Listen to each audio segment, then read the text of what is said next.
জানো তো, মাঝে মধ্যে নিরামিষ দিনের দুপুরে এরকম রেসিপি থাকলে যারা খেতে চায় না তারাও আঙুল চেটে পুটে খাবে।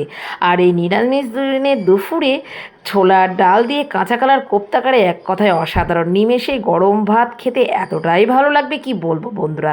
তো চলো ভিডিওটা প্রথম থেকে শেষ পর্যন্ত দেখতে থাকো। আর এখানে আমি ছোলার ডালটা সকালবেলায় ভিজিয়ে নিয়েছি, তার সাথে কাঁচা কলা আর আলুটা আমি সিটি দিয়ে নিয়েছি। আর এখানে মশলার জন্য তোমার গোটা টমেটো, আদা, কাঁচা লঙ্কা, আর এখানে আমি সাদা তিল অ্যাড করেছি আর পোস্ত অ্যাড করে মশলাটার পেস্ট বানিয়ে এনেছি। আর এখানে ভিজিয়ে রাখা ছোলার ডাল, আদা আর কাঁচা লঙ্কাটা এবার মিহি করে পেস্ট করে নেব।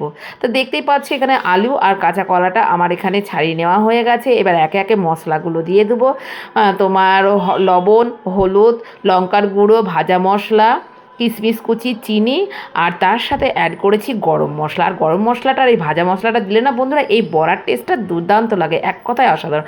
তো আমার বড়াটা পুরো মাখাও হয়ে গেছে বন্ধুরা। এইবার ভেজে নেওয়ার পালা। তা কড়াইতে সরিষার তেল গরম করে নিয়েছি। এইবার একে একে বড়াগুলো ভেজে নেব।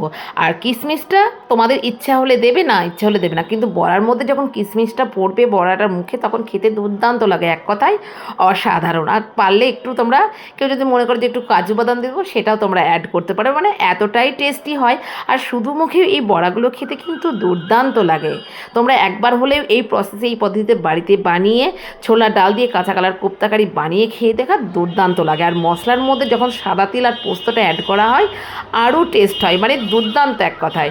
তা দেখতে পাচ্ছ বড়াগুলো ভাজা হয়ে গেছে। ওই তেলের মধ্যে তোমার গোটা জিরে, তারপর গোটা গরম মশলা আর লঙ্কা চিড়ে আমি এখানে দিয়ে দিয়েছি। দিয়ে এবার মশলাটাকে ভালো করে কষিয়ে নেব। মশলার মধ্যে তোমার কালারের জন্য কাশ্মীরি লঙ্কার গুঁড়ো দিয়েছি, লবণ, হলুদ আর সামান্য একটু চিনি দিয়েছি। দিয়ে এবার মশলাটাকে ভালো করে কষিয়ে নেবো। দেখতেই পাচ্ছ আমার মশলা কষানো হয়ে গেছে, তেলও ছেড়ে এসেছে। এবার এই মুহূর্তে আমি একটু গরম জল দিয়ে দেবো। তার মধ্যে ঝোলটা যখন ফুটে উঠবে তখন 1 চামচ ঘি আর তোমার গরম মশলা দিয়ে ঝোলটাকে ভালো করে ফুটিয়ে নেবো। ফুটিয়ে নেওয়ার পরে তোমার বড়াটাকে লাস্টে দেবো, কারণ বড়াটা আগে দিলে গলে যাবে, যেহেতু খুব নরম হয়।